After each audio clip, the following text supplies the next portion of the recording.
Hi and welcome to the Ruby Tuesday. I'm Ruben and this is my spoiler-free review for Netflix's original series Ozark Season 2.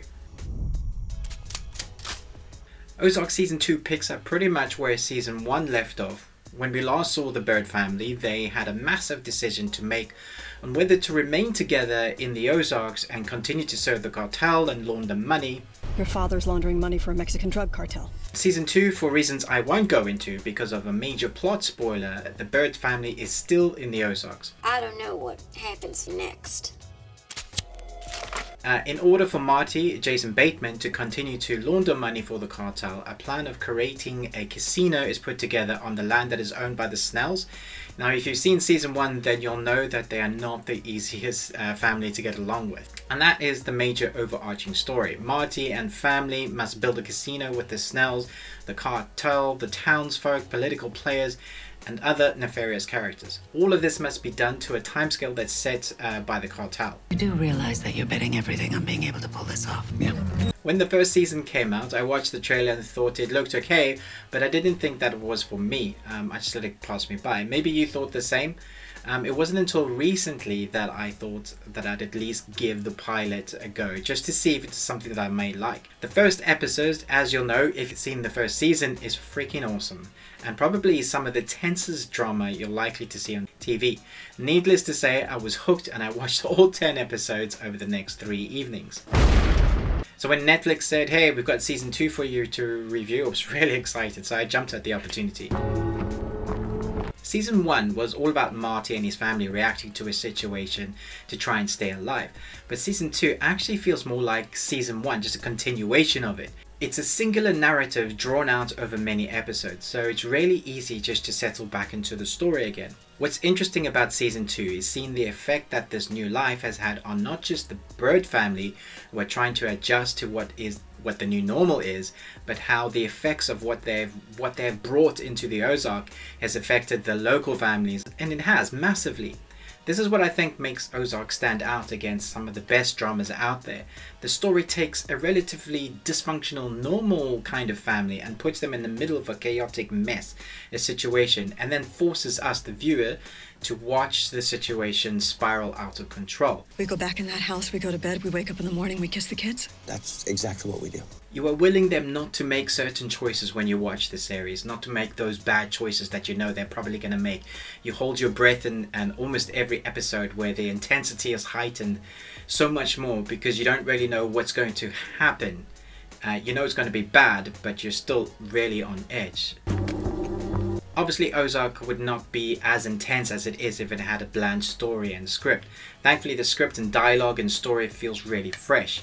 And that's partly due to how it's performed by some phenomenal actors. May I remind you of your debt to us? Jason Bateman in this is excellent and ultimately one of the main protagonists throughout the 2 seasons. There's always this emotional torment going on behind his eyes. He plays this character emotionless mostly, but you can see that there's so much going on in his face and his eyes. It's amazing that he can portray such character development, even though most of the time his face is blank. You can literally see the torment and turmoil that the character is going through. But this could be said about almost every single actor and actress in this series, especially Season 2.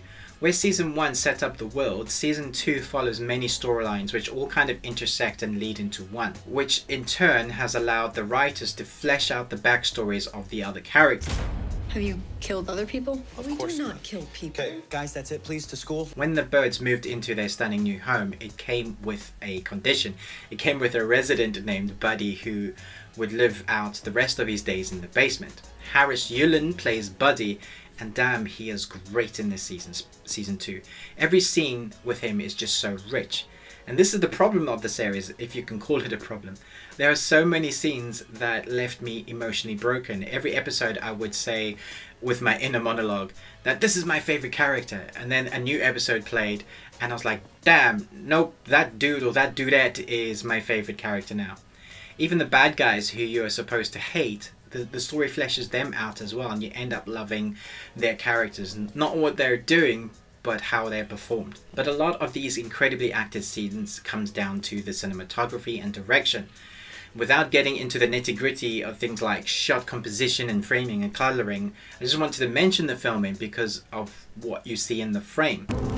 Every shot tells a story. You could almost tell exactly what is happening just with the images alone. When I studied at uni film and television production, one of the things that stood out to me that I was taught is that if you could watch a film or an episode of something without any sound, you could just watch the images and you knew what was going on, then that was an indication that the story was directed really well, that it was edited and performed well, because the images through cinematography and storytelling told you what was going on. And I feel like you could do that with the Ozark.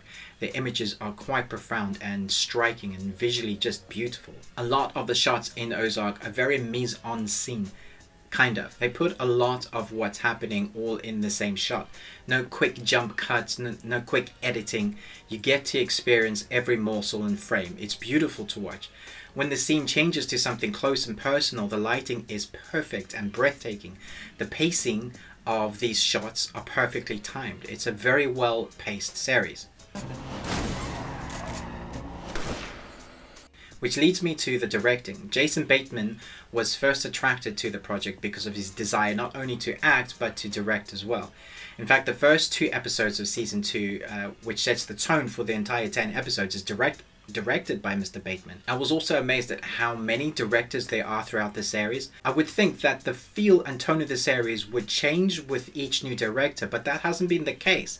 Instead, you get a sense of something new, something that makes the director stand out as a director for each episode, that there is a new director, but everything in the Ozark world stays true to the characters in the story that has been set out by the writers. And that is not an easy task at all to do, but I feel like they've done that really well here. So that's it? Ozark is wonderfully written and directed. Each shot is amazingly filmed and has purpose to driving the story forward.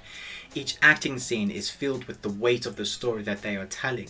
This is a series that is at the top of its game. Season 2 has crescendoed into something that has been waiting for Season 3 with bated breath. All 10 episodes of Ozark Season 2 are available on the 31st of August to binge watch. Thanks so much for watching this review. We've also got another Netflix original season review coming out called The Innocents in the next few days, so I hope you check that out. That's the beginning. If you haven't subscribed yet and you don't want to miss reviews like that, please subscribe and hit that bell. And remember to comment below, because we do love chatting to you guys in the comments. And let me know what you thought of the first season. Are you eager to see Ozark Season 2? Are you a fan of the season already? And remember, live long and Tuesday.